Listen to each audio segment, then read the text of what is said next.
5 men ambushed a billionaire at a restaurant. Until the maid's daughter, hidden skill, shocked everyone. Quiet. Phones on the table. Now, the order cut through the golden hum of the Aurelia restaurant like shattered glass.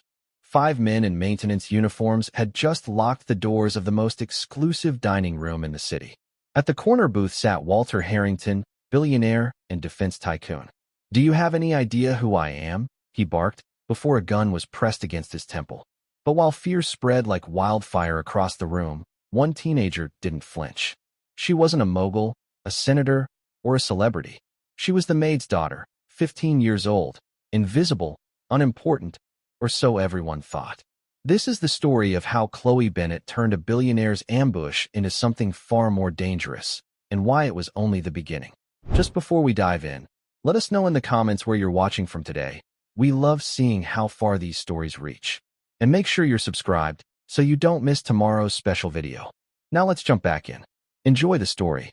5 men ambushed a billionaire in a restaurant, expecting an easy score. They never counted on the quiet girl in the corner, the maid's daughter. Her hidden skill was about to shock everyone. The quiet hum of the Aurelia restaurant was the sound of money. It was a soft, confident murmur, the clinking of heavy silverware on fine china, the whisper of sommeliers suggesting wines that cost more than a used car. Perched atop a skyscraper in the heart of downtown, its floor-to-ceiling windows offered a glittering panorama of the city lights, a kingdom of glass and steel for the kings and queens who dined within. Tonight, the most prominent king was Walter Harrington. He sat at the best table, a corner booth upholstered in deep velvet, a small island of immense power. Harrington was a man sculpted by success. His suit was tailored to perfection, his silver hair was impeccably styled, and his watch was a subtle masterpiece of Swiss engineering. As the CEO of Harrington Dynamics, a sprawling defense contractor, he didn't just move markets, he moved armies. He was one of the richest, most powerful men in the country, and he wore his influence with the casual ease of a favorite coat. Across the table, a nervous politician nodded along to Harrington's monologue, laughing a little too loudly at jokes that weren't particularly funny. Harrington enjoyed this. He enjoyed the deference, the quiet fear, the unspoken understanding that his favor could make or break a man's career. His gaze drifted idly around the room, assessing, categorizing. He saw hedge fund managers, tech moguls, and old money heirs, all performing the same ritual dance of wealth. It was his world, and he was its master. A short distance away, near a service station polished to a mirror shine, stood a woman who was invisible to him. Susan Bennett moved with a quiet efficiency that made her blend into the luxurious background. She wore the simple, elegant black uniform of the restaurant staff, her expression professionally serene. For the past 12 years, Susan had been the head housekeeper at Walter Harrington's sprawling city penthouse. Tonight, her boss had insisted she work a private event at his favorite restaurant, a last-minute demand she couldn't refuse. Her job was to be a ghost, anticipating needs before they arose, ensuring that Mr. Harrington's evening was seamless. Her daughter, Chloe, sat at a small, out-of-the-way table meant for staff on their break. She was 15, with a cascade of simple blonde hair tied back in a practical ponytail. She wore a plain gray sweater and jeans, a stark contrast to the designer gowns and bespoke suits that filled the room. A well-worn textbook and a half-finished glass of water were on her table. To any casual observer, she was just a teenager waiting for her mother to finish work, her head bent over her homework, lost in a world of algebra and history. But Chloe wasn't studying. Her eyes were down, but her senses were taking in everything. Her grandfather's voice was a constant, gentle echo in her mind. "Observation is your first and best weapon, kiddo," he used to say, his voice warm with the memory of sunshine and old leather. "Most people look, but they don't see. You need to see." So Chloe saw. She saw the politician's sweat beading on his upper lip, a clear sign of his desperation. She saw the way the restaurant manager, a man named Mr. Du Bois, kept a respectful distance from Harrington's table but never truly looked away, his posture radiating a tense desire to please. She counted the exits, the grand front entrance, 2 kitchen doors, and a service elevator at the end of the hall. She noted the security cameras, tucked discreetly into the corners of the ornate ceiling. She saw the patterns of the waiters, the rhythm of the kitchen, the subtle hierarchy of the entire establishment. Her gaze fell on her mother.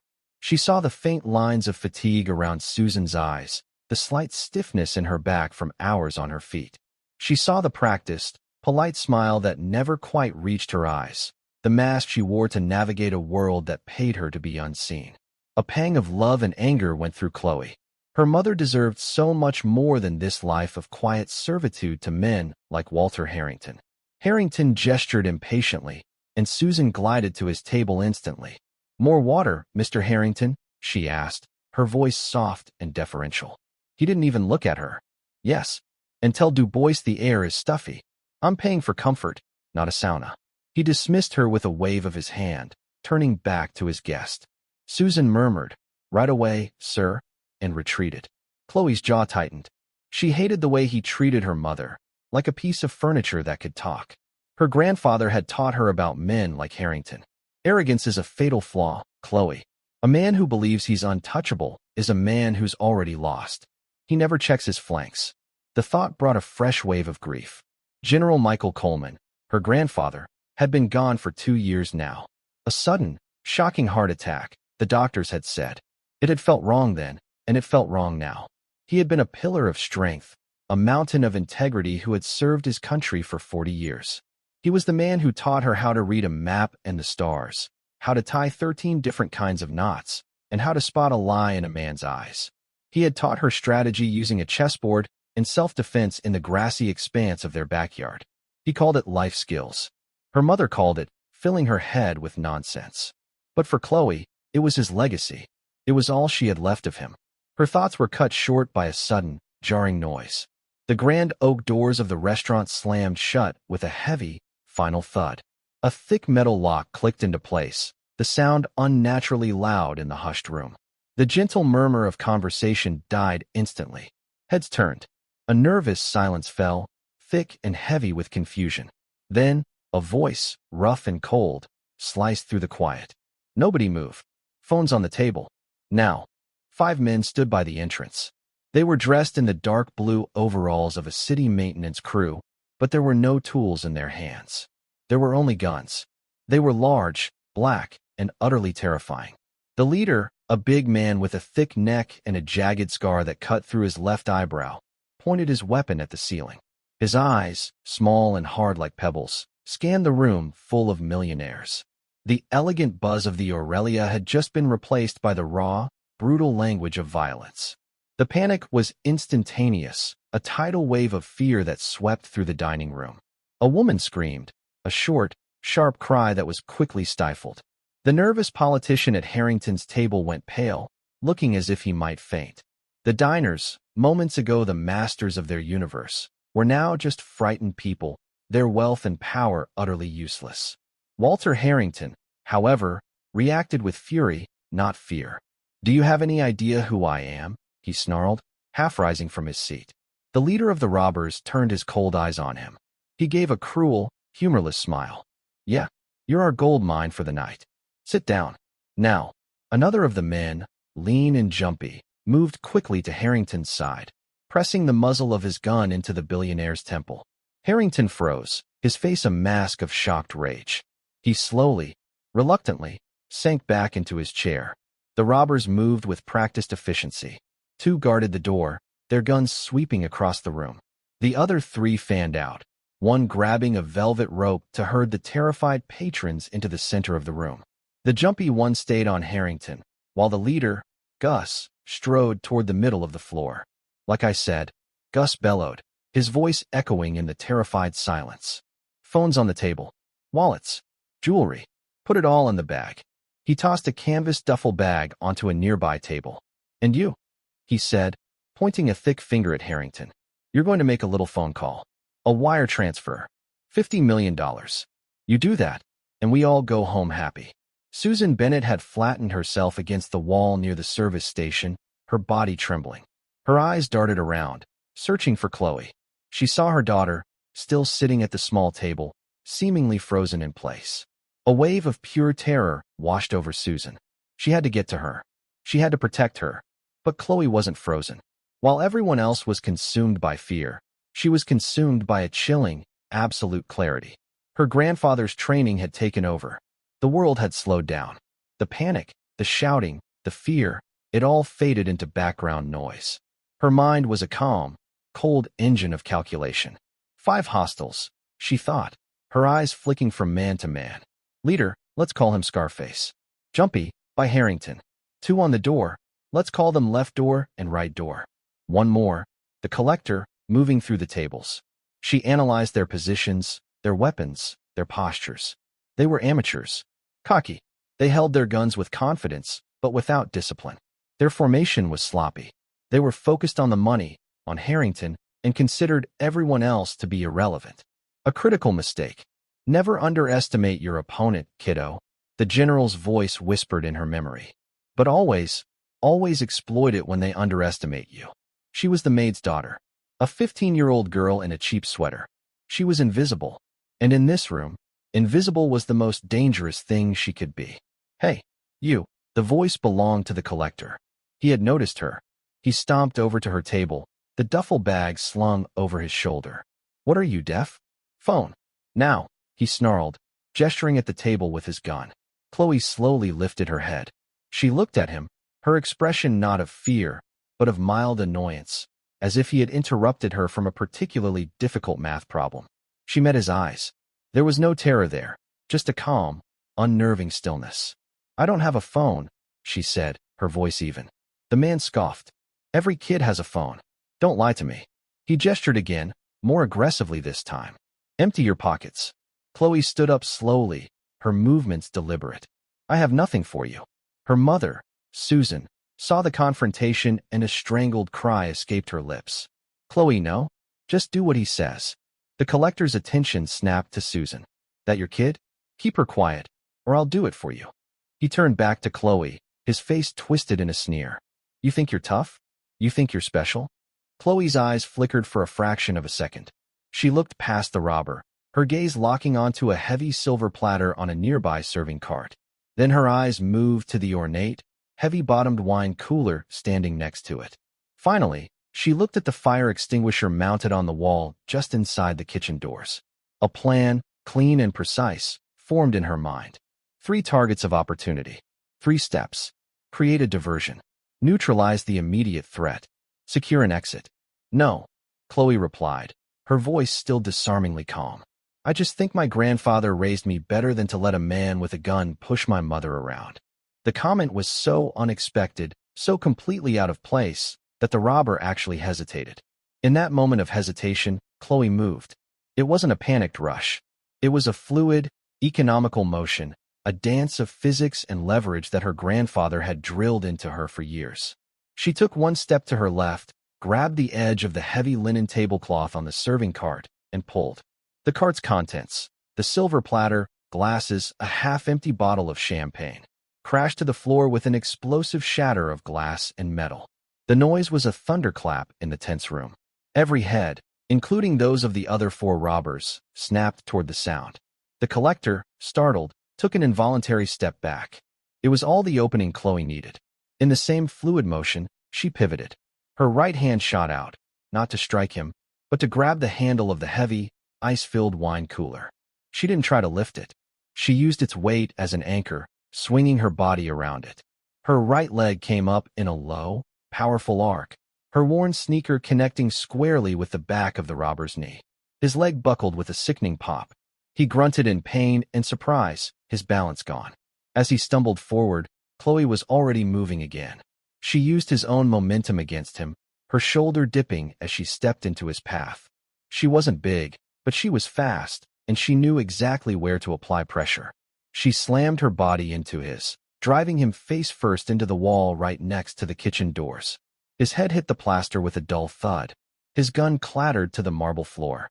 He slumped down, groaning, momentarily out of the fight. The entire sequence had taken less than 3 seconds. A collective gasp went through the room. The silence that followed was one of profound shock. The robbers stared, their minds struggling to process what had just happened. Walter Harrington's jaw was hanging open. Susan Bennett looked at her daughter as if she were a stranger, her heart pounding with a mixture of terror and utter disbelief. Chloe didn't pause to admire her work. She scooped up the fallen gun, her hands steady. She didn't point it at anyone. Instead, she backed away quickly toward the kitchen doors, her eyes scanning the remaining 4 men. "Mom," she shouted, her voice sharp and clear, cutting through the stunned silence. "Kitchen, now!" Her command broke the spell. The leader, Gus, recovered first. A look of pure fury replaced his surprise. "Get her," he roared. "Shoot that little." But his men were hesitant. The calm, collected patrons were one thing. A 15-year-old girl who could take down a grown man in seconds was something else entirely.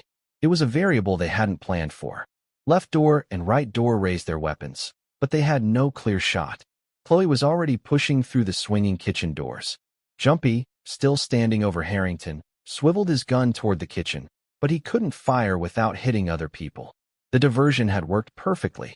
As the robbers' attention focused on the kitchen, the patrons began to react, their survival instincts finally overriding their fear. People started scrambling, diving under tables, creating more chaos. Walter Harrington seized the moment. He lunged sideways, knocking his chair into Jumpy's legs. The gunman stumbled, cursing, giving Harrington the precious second he needed to dive behind the velvet booth for cover. Inside the kitchen, the sounds of controlled chaos erupted. Chloe hadn't fled. She was fighting. There were shouts, the crash of pots and pans, a sharp hiss. Gus, his face purple with rage, made a decision. The plan was falling apart. "Forget the girl. Get the money," he screamed at Jumpy. "Finish the transfer." He and the other 2 gunmen started moving toward the center of the room, trying to regain control. But it was too late. The element of surprise was gone, replaced by a wild card they could never have anticipated. They had ambushed a billionaire in a restaurant, expecting to find sheep. Instead, they had found a wolf disguised as a lamb. And she was just getting started. The kitchen was a maze of stainless steel and controlled panic. Chefs and line cooks, who had been hiding behind counters and in pantries, stared with wide eyes as Chloe burst through the doors. She ignored them, her mind already on the next step. Control the environment, Chloe. The battlefield is never just the ground you stand on. It's everything around you. She grabbed the heavy fire extinguisher from its wall mount. Her hands knew the familiar weight, the feel of the pin under her thumb. Her grandfather had made her practice with one in their backyard, spraying foam at imaginary enemies until she could deploy it in her sleep. She didn't wait for the robbers to come to her. She kicked open one of the swinging doors just enough to create a gap and shoved the nozzle through. A thick, white cloud of CO2 foam blasted into the dining room, aimed directly at the 2 robbers moving to regain control. The men yelled in shock, stumbling back as the cold, blinding foam hit them. It wasn't lethal, but it was disorienting. It coated their faces, stung their eyes, and made the marble floor slick and treacherous. One of them slipped, his feet going out from under him, and landed hard on his back. "Move," Chloe yelled to her mother, who was now huddled with the kitchen staff. "There's a service exit in the back. Get out." Susan, her face as white as a sheet, was paralyzed. "But what are you doing?" "What Grandpa taught me," Chloe said, her voice tight with focus. "Now go." The leader, Gus, wiped the foam from his eyes, roaring with frustration. He fired his gun blindly toward the kitchen, the bullet tearing a chunk out of the door frame. "I'm gonna kill that kid." Chloe ducked back as splinters flew. She dropped the extinguisher and scanned her new environment. Pots, pans, knives, boiling water, heavy sacks of flour. It was an arsenal. The Jumpy robber, having recovered from Harrington's shove, decided to be a hero. He charged for the kitchen doors. He burst through, his gun raised, expecting to find a scared teenager. He found a strategist. Chloe had positioned herself beside a large, industrial-grade mixer. As he came through the door, she kicked a 50-pound sack of flour that she had dragged into his path. The sack ripped open on impact, sending a massive white cloud into the air. The robber gasped, inhaling a lungful of fine powder. He began to cough violently, his eyes watering, his vision completely obscured. He was blind. He fired his gun wildly, the shot going harmlessly into the ceiling. Before he could recover, Chloe was on him. She used a heavy-bottomed frying pan not as a club, but as a tool of leverage. She hooked it behind his gun arm and twisted, using a technique her grandfather had adapted from a military disarming maneuver. The man's wrist bent at an unnatural angle. He screamed in pain, his fingers spasming open. The gun fell to the floor. Chloe kicked it under a low steel prep table. She finished the move with a sharp, precise jab of her elbow to a pressure point just below his ribs.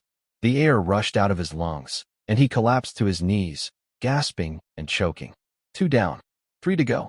Back in the dining room, the situation was deteriorating for the robbers.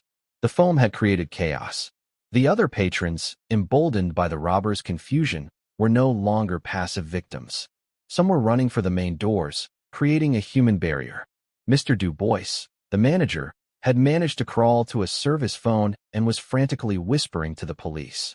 Walter Harrington, peeking over the top of his booth, watched the scene unfold with a stunned expression. He had seen private security teams, highly trained professionals, handle threats. But he had never seen anything like this.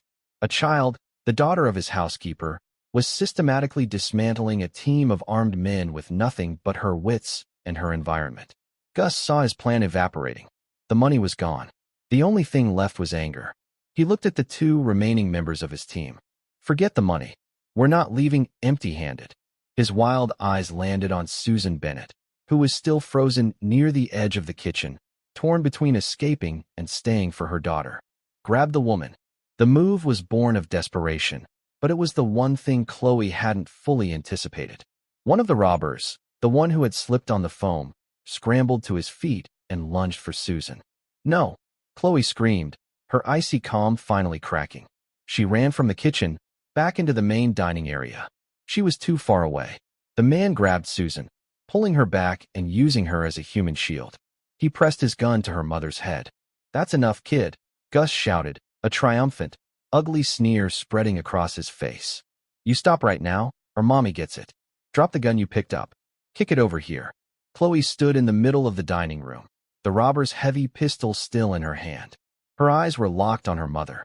She could see the sheer terror on Susan's face, the tears streaming down her cheeks. For the first time that night, Chloe felt a stab of real fear. Her mind raced. He has leverage. He has a hostage. Standard procedure. De-escalate, comply, and wait for an opening. But this wasn't a textbook exercise. This was her mother. Emotion is a weapon, Chloe, her grandfather's voice cautioned in her memory. It can be used by you or against you. Control it. Don't let it control you. She took a slow, deep breath, forcing the fear down. She looked at Gus, then at the man holding her mother. She noted his stance. It was sloppy. His focus was entirely on her, not on his grip. Her mother was not a passive victim. Susan was small, but she was strong. Chloe had to give her an opening. Okay, Chloe said, her voice shaking slightly, but it was a calculated tremor. She let them see the scared little girl they expected to see. Okay, you win. Don't hurt her. She slowly bent down and placed the gun on the floor. Kick it, Gus commanded. She slid it across the polished marble floor. It spun to a stop near his feet. Good girl, Gus said, relaxing slightly. He thought he had won. Now, we're all going to walk out of here nice and slow. You, he jabbed a finger at the man holding Susan. You keep her close. Chloe's eyes met her mother's over the robber's shoulder. For a split second, their gazes locked. In that fraction of a second, Chloe gave a tiny, almost imperceptible nod. Then she shifted her eyes downward, to the robber's foot. It was a signal they had never practiced, a language they didn't know they shared. But a mother knows her child. Susan saw the look, and some of Chloe's impossible calm seemed to transfer to her. She understood. As the robber started to drag Susan toward the front door, Chloe took a small, shuffling step forward. Please, she whimpered, let her go. Take me instead. It was the perfect distraction. Gus and the other robber focused on Chloe, savoring their victory over the troublesome girl. The man holding Susan also glanced at Chloe, a smirk on his face. In that instant of distraction, Susan acted. She lifted her foot and brought the hard heel of her sensible work shoe down on the robber's instep. She stomped with all the force of her fear and her fury. The man screamed, a high-pitched shriek of agony. His grip on Susan loosened for just a second. It was the opening. Chloe exploded into motion. She wasn't running at the man holding her mother. She was running at the fourth robber, the one standing near Gus. She launched herself forward in a low tackle, not aiming for his body, but for his legs. She hit him just below the knees. He toppled over like a felled tree, his head cracking against the edge of a heavy oak table. He was out cold. At the same time, the first sirens began to wail in the distance. Faint at first, but growing louder with every passing second. The sound broke the remaining robber's nerve. The man Susan had stomped shoved her away, forgetting his role as a captor and thinking only of escape. Gus, the leader, saw it was over. He looked at the carnage. 3 of his men down. The police were seconds away. He looked at Chloe, who was already getting to her feet, her eyes burning with a cold fire he had only ever seen in hardened combat veterans. He made the only choice he had left. He turned and ran for the kitchen, hoping to find the back exit Chloe had mentioned. He never made it. As he ran past Walter Harrington's table, the billionaire, who had been hiding this whole time, stuck out his leg.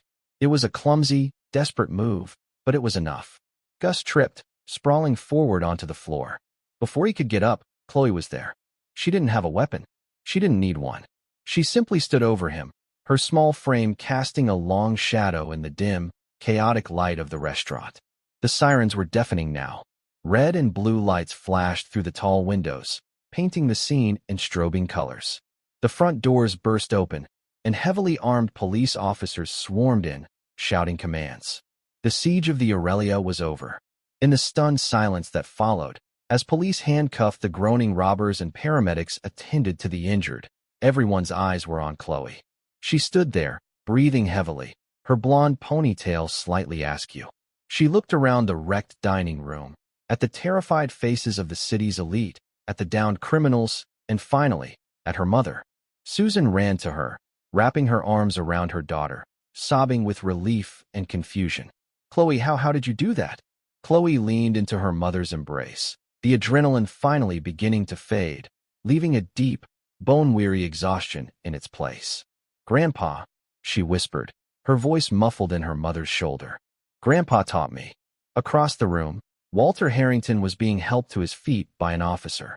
He brushed off his expensive suit, his expression a mixture of relief, anger, and something else, a deep, unsettling curiosity. He stared at the maid's daughter. She was no longer invisible to him. He looked at this child who had single-handedly saved his life and his fortune, and for the first time, he felt a sliver of fear. One of the conscious robbers, being led away in cuffs, spat on the floor near Harrington. "You're a lucky man," he sneered. "We weren't the only ones after you tonight. Just the first. Nightingale sends his regards." The name hung in the air. Nightingale. Harrington's blood ran cold. The color drained from his face. His eyes shot to Chloe, a wild, accusing look in them. It was impossible. No one knew that name. It was a ghost from a past he had buried under a mountain of money and lies. Chloe met his gaze. Her expression was unreadable, her blue eyes as calm and deep as a frozen lake. But Harrington saw it. He saw the flicker of recognition, the barest hint of a shadow in their depths. And in that moment, he understood. The robbery wasn't random. This wasn't over. It was just the beginning. The hours that followed were a blur of flashing lights, crackling radios, and the sharp, authoritative voices of law enforcement. The Aurelia, once a sanctuary of quiet luxury, had become a crime scene. Paramedics treated minor injuries, detectives questioned shaken patrons, and forensic teams dusted for prints. Through it all, Chloe sat wrapped in a coarse wool blanket on the steps of an ambulance, a cup of lukewarm, sugary tea held loosely in her hands. The adrenaline had long since drained away, leaving a profound weariness that settled deep in her bones.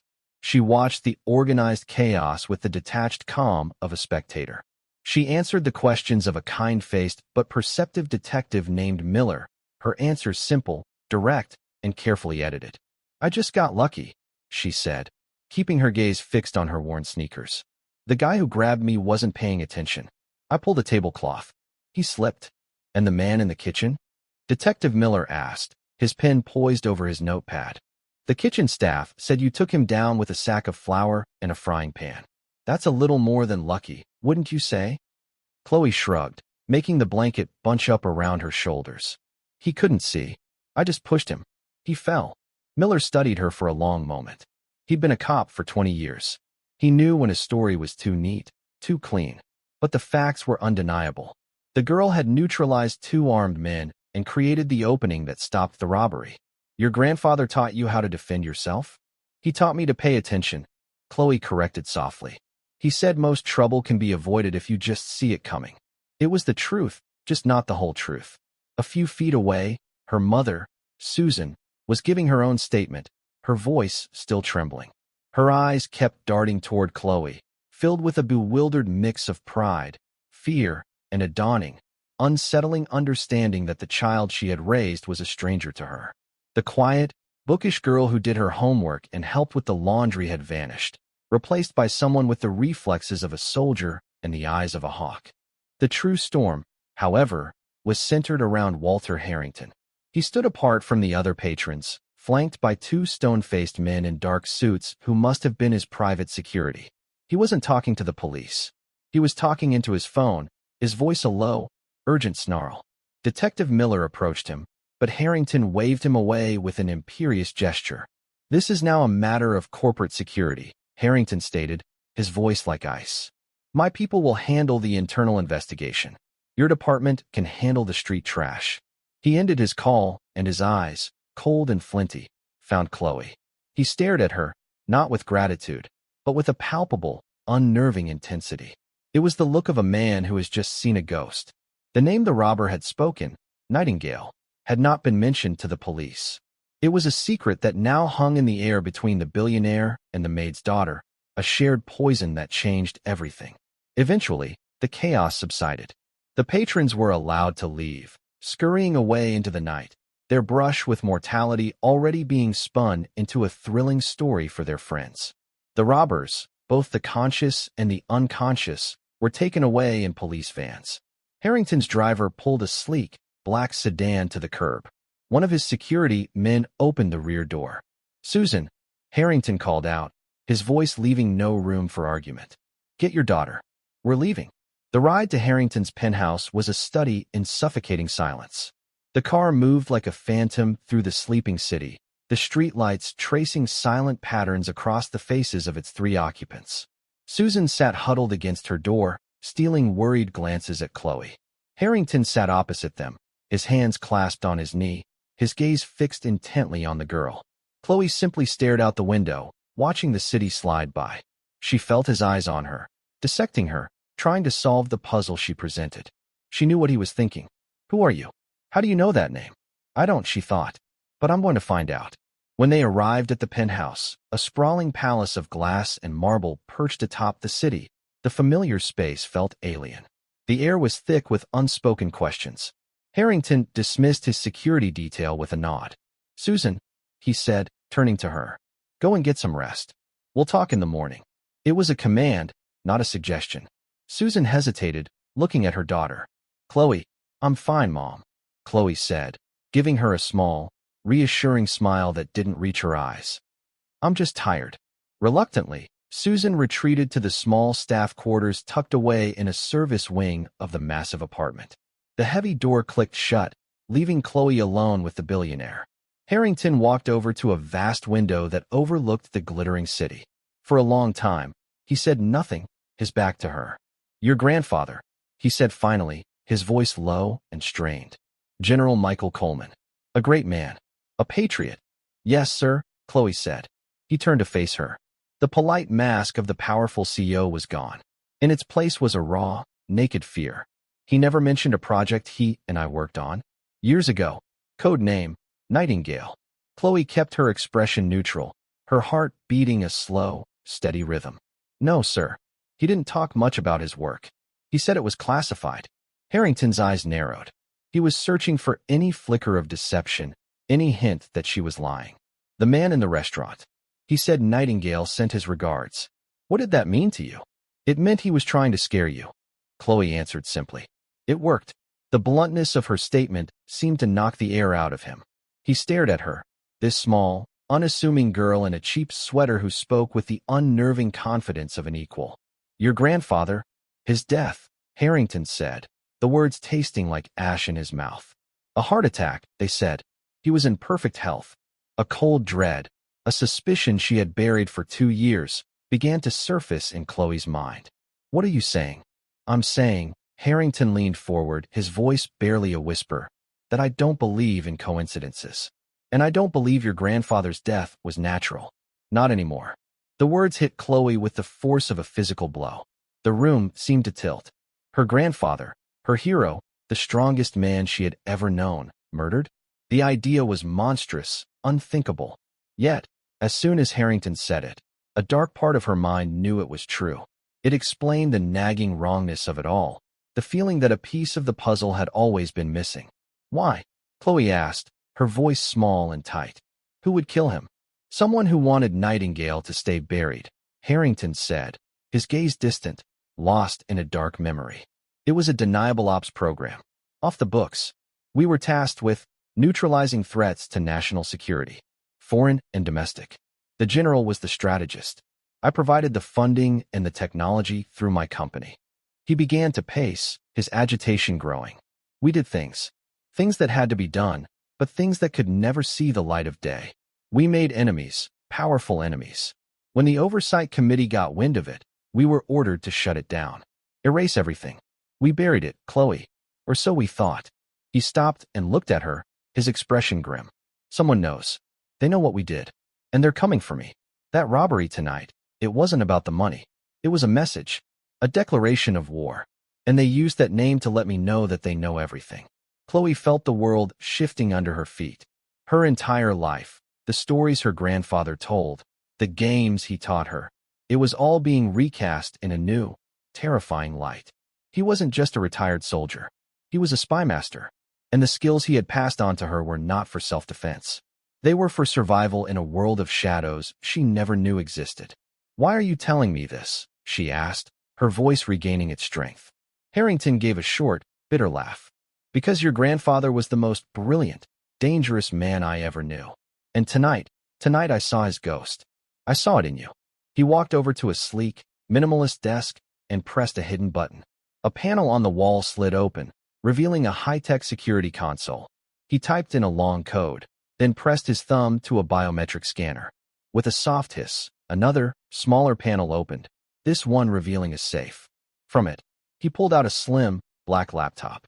It was unadorned, with no logos or markings of any kind. This belonged to him, Harrington said, placing the laptop on the desk. He gave it to me for safekeeping a week before he died. He said if anything ever happened to him, I was to give it to you, and only you, when you were ready. He said you would know what to do with it. Harrington looked at her, his fear now mixed with a desperate, calculating hope. I didn't understand then. I think I'm beginning to understand now. He wasn't just teaching you games, was he? He was training you. He was preparing you for this. Chloe walked slowly toward the desk. She looked at the laptop, then up at the billionaire. For years, he had been a distant, arrogant figure in her life, her mother's employer, a man to be avoided and placated. Now, he was a man whose life depended on her. The power dynamic in the room had been completely inverted. He taught me to finish what I start, she said, her hand resting on the cool metal of the laptop. A new, cold resolve settled over her. The grief for her grandfather was still there, a raw, open wound. But now, it was joined by something else, a burning, unyielding anger. Someone had taken him from her. Someone had murdered him to protect a secret. And she was going to find out who. The first light of dawn was painting the sky in shades of gray and pink when Chloe finally opened the laptop. She did it in the quiet of her own small room, a space that suddenly felt like a cage. Her mother was asleep, exhausted by the trauma of the night. The laptop hummed to life, its screen displaying a single, stark image, a chessboard, with the pieces set up in the middle of a game. Below it was a blinking cursor, waiting for a password. It wasn't a question. It was a test. Chloe studied the board. It was a famous position, one her grandfather had made her study for weeks. The Fischer-Spassky game, 1972. The turning point of the Cold War on a chessboard. But the position was slightly altered. One of the pawns was out of place. Details, Chloe. The truth is always in the details that no one else bothers to look at. She knew the move. Fischer's brilliant, unorthodox pawn sacrifice. She typed it into the password field using standard algebraic notation. BXH2+. The screen went black for a second, then resolved into a simple, text-based operating system. There were no icons, no graphics. Just a list of encrypted files with cryptic names, Socrates, Plato, Aristotle, and one that made her breath catch in her throat, Nightingale. She clicked on the Nightingale file. Another password prompt appeared. This one was different. It was a question. What is the price of silence? Chloe didn't have to think. It was a phrase from one of her grandfather's favorite books, a worn copy of Meditations by Marcus Aurelius. He had underlined the passage and made her memorize it. She typed the answer. Everything. The file decrypted. It wasn't a dossier or a report. It was a web, a complex diagram of names, dates, and locations, all connected by lines of influence and money. In the center was Walter Harrington and Harrington Dynamics. Branching off from him were offshore accounts, shell corporations, and clandestine meetings. And at the end of several of those branches was one recurring name, Senator James Prescott, the same nervous politician who had been at Harrington's table the night before. But it was the other side of the web that made her blood run cold.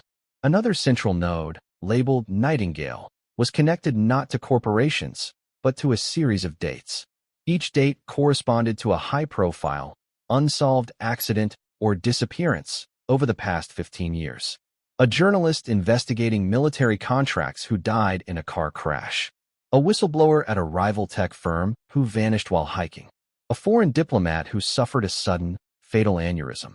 And the last date on the list, 2 years ago, was linked to a single name, General Michael Coleman. Cause of death, heart attack. Chloe stared at the screen, the terrible truth laid bare in cold, digital lines. Nightingale wasn't just a program. It was an assassination squad. Her grandfather and Harrington hadn't just been neutralizing threats. They had been killing people. A wave of nausea washed over her. Her grandfather, the man who taught her about honor and integrity, was a killer? It didn't make sense. It couldn't be true. She dug deeper, opening the other files. Socrates contained audio logs, her grandfather's voice, calm and measured, dictating his notes. She listened, her hands trembling. September 14th, the familiar voice said, the recording dated just 3 days before his death. Harrington is becoming reckless. The targets are no longer threats. They are business rivals, political obstacles.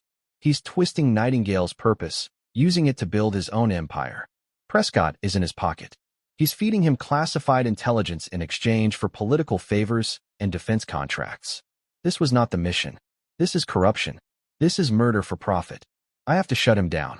I'm meeting with an old contact from the AG's office. I've prepared a package, a dead man switch. If Harrington finds out, he will see it as a betrayal. He will not hesitate to add my name to the list. The recording ended. Chloe sat in stunned silence, the pieces clicking into place with horrifying clarity. Her grandfather hadn't been a murderer. He had been trying to stop one. He discovered Harrington was using their secret Black Ops team to eliminate personal enemies and consolidate power. He had planned to expose him, and Harrington had killed him for it. The robbery wasn't a message for Harrington from an old enemy. It was a message from a new one. The people who sent those robbers weren't after Harrington's money. They were after whatever proof the general had compiled against him. They thought Harrington had it, but he didn't. Chloe did. The black laptop in front of her wasn't just a computer. It was her grandfather's last will and testament. It was a weapon. It was a dead man's switch. And he had just handed it to the one person on Earth he knew would be able to use it. A cold, hard fury unlike anything she had ever felt before settled in Chloe's heart. It burned away the grief and the confusion, leaving behind a singular, razor-sharp purpose. Walter Harrington thought he had a new ally. He thought he had found a ghost to protect him from his past.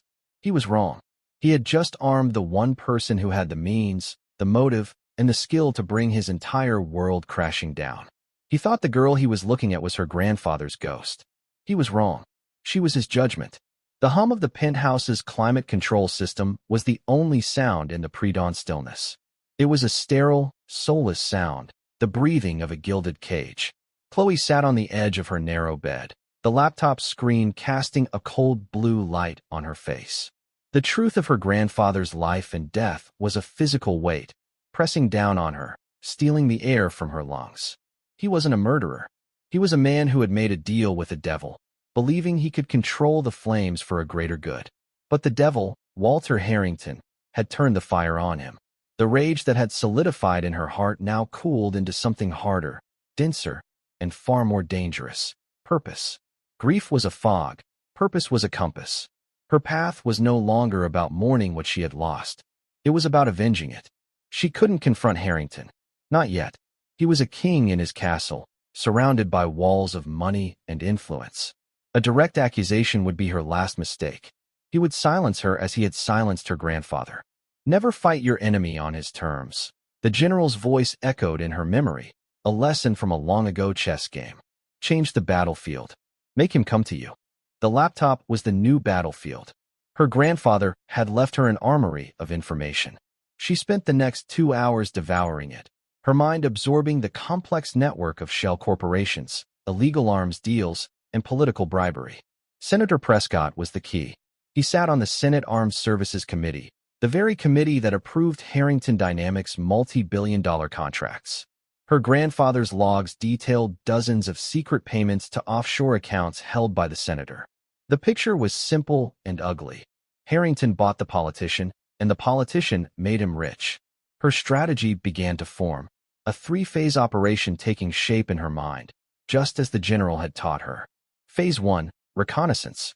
She needed to observe the enemy, understand his habits and weaknesses, all under the perfect cover of the quiet, traumatized Maid's daughter. He would keep her close, a trophy, never seeing the scout in his own throne room. Phase 2, disruption. She would launch small, surgical strikes, anonymous leaks, whispers in the right ears, to attack his foundations, starting with the fragile career of Senator Prescott. Phase 3, checkmate. When his foundations were weak and his allies were gone, she would strike with the full weight of her grandfather's evidence to deliver the final, killing blow. She closed the laptop as the sun began to stream through her window, hiding it in a loose panel at the back of her closet. She showered, dressed, and erased every trace of the night's revelation from her face. When she looked in the mirror, a soldier stared back. She found Harrington in his private dining room. He looked up as she entered, his face softening into an expression of practiced concern. "Chloe," he said, his voice warm and paternal. "How are you feeling?" "Tired," she said, her voice quiet and small. "I didn't sleep much." "Understandable," he said, gesturing to a chair. "After what you did, you're part of the family now, Chloe. We need to talk about your future. A girl with your talents shouldn't be wasting them. I have connections. The best private academies. We can hone those skills. Your grandfather would have wanted that." It was a recruitment pitch. He saw her as a weapon, a legacy of the general he could mold for his own purposes. The irony was so thick she could taste it. "I don't know," she said, looking down. "It's all so much." "Of course," he said smoothly. "But know the offer is there. We're a team now, you and I. We have a shared interest in finding out who's behind this Nightingale threat." The casual way he lied, using her grandfather's murder to bind her to him, was chilling. He thinks I'm a pawn, she thought. He's about to find out I'm the queen. Over the next week, Chloe played her part to perfection. She was quiet, withdrawn, and observant. Harrington, convinced he had her under his thumb, let his guard down. He took calls in front of her, left sensitive documents on his desk, and spoke freely to his security chief, Thompson. Chloe absorbed it all, learning the rhythms of his life, his secondary passwords, his weaknesses. Her target was Senator Prescott. According to Harrington's calls, Prescott was getting nervous. He was the weak link. Using a burner phone and routing her connection through a series of public Wi-Fi networks as her grandfather had taught her, she crafted an anonymous email to Kenneth Morrison, a Pulitzer Prize-winning investigative journalist her grandfather's files had listed as a man of integrity. The email was short. Subject: a tip for the watchdog. Senator James Prescott. Look into his trips to the Cayman Islands. Ariadne Holdings. He sits on the Armed Services Committee. Ask why a public servant needs a secret offshore bank. This is just the first thread. Pull on it. She sent it from an untraceable address, then factory reset the phone and dropped it into a storm drain. The fuse was lit. The reaction came 3 days later. A small article, buried deep inside the nation's leading newspaper, written by Morrison. It didn't mention Harrington, but simply raised questions about Senator Prescott's financial improprieties. That evening, Harrington was a storm of fury. Chloe watched from the shadows as he paced his office, screaming into his phone at the senator. "You idiot. I told you to be careful. You fix this, James. You make it go away, or I swear I will bury you." He slammed the phone down, and called for his security chief. "Thompson," he said, his voice a low, dangerous growl. "Find out who's talking to the press. I want a name." Phase 2 had begun. The enemy was wounded. Chloe felt a grim satisfaction, knowing she had kicked the hornet's nest. Thompson's team swept the penthouse for bugs and investigated all the staff, including her mother. Chloe submitted to the scrutiny with placid calm. They found nothing.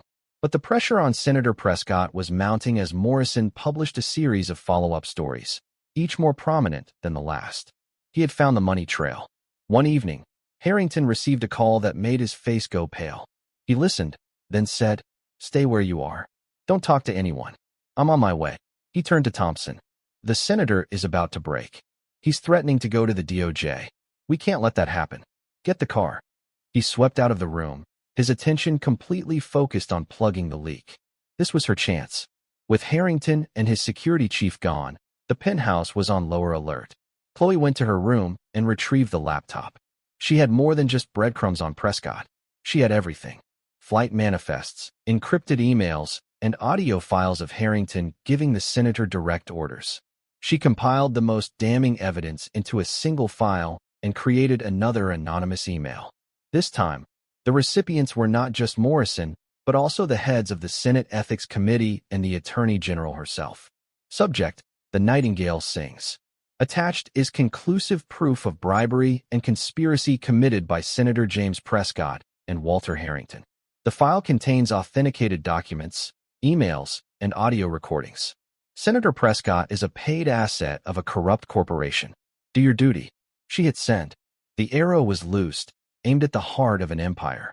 She wiped the laptop and returned it to its hiding place. She went back to her homework, her heart pounding a steady drumbeat of anticipation. She knew Harrington would trace the attack back to his own penthouse. He would know it was an inside job. Eventually, he would look at her, the quiet, grieving girl in the corner.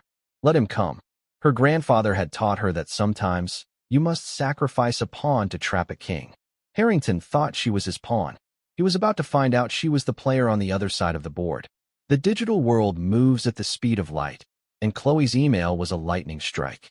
The next morning, the story was a firestorm. The lead headline on every news channel and website: Senator Prescott implicated in bribery scandal.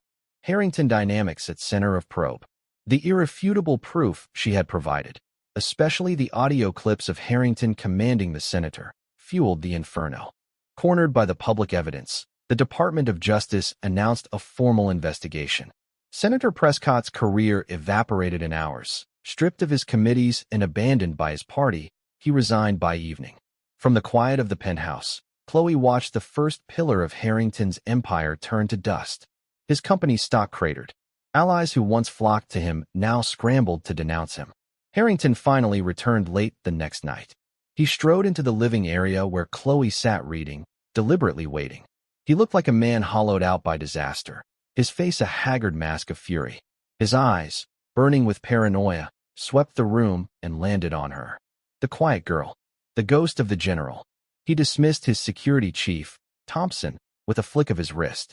The silence that fell was thick with accusation. "It was you," Harrington said, his voice a raw whisper. "The leak. It came from inside this building. It was you." Chloe slowly closed her book. She met his gaze, her own eyes clear and steady. The time for hiding was over. Yes. The simple affirmation struck him with more force than a denial. He stared, struggling to reconcile the timid girl with the architect of his ruin. "How? What?"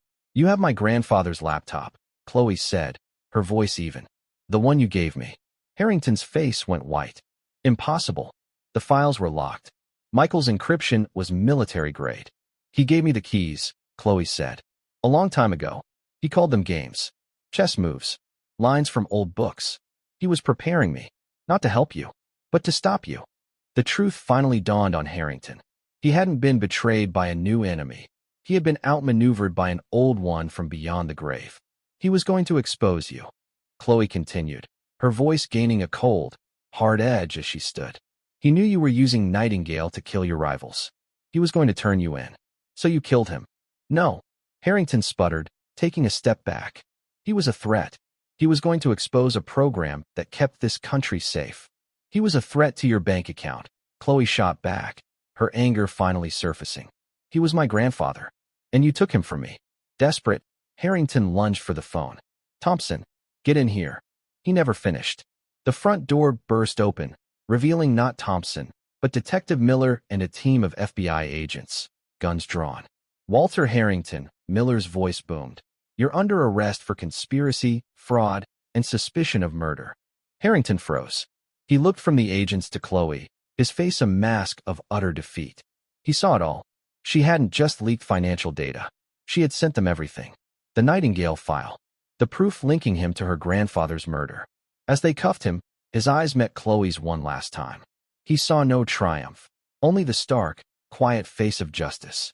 6 months later, Chloe and her mother stood on the lawn of a small, peaceful house they now owned, paid for with reward money from the DOJ. Walter Harrington was serving a life sentence without parole. His empire was in ruins. Susan put an arm around her daughter, a quiet pride in her eyes. Are you happy, honey? Chloe looked at their new home, a world away from the gilded cage of the penthouse. It was safe. It was normal. But she knew her grandfather's legacy was a part of her now, both a gift and a burden. I'm getting there, Mom, she said, a small, genuine smile touching her lips. The lesson was clear. Harrington believed power came from wealth and secrecy. But his empire, built on lies, was dismantled by a 15-year-old girl armed with the truth. True strength wasn't the power to eliminate threats, but the courage to stand for what's right. The maid's daughter, once invisible, had ensured her grandfather's honorable legacy would never be extinguished. And that's where we'll end the story for now. Whenever I share one of these, I hope it gives you a chance to step out of the everyday and just drift for a bit. I'd love to know what you were doing while listening. Maybe relaxing after work, on a late-night drive, or just winding down. Drop a line in the comments. I really do read them all. And if you want to make sure we cross paths again, hitting like and subscribing makes a huge difference. We are always trying to improve our stories, so feel free to also drop your feedback in the comment section below. Thanks for spending this time with me.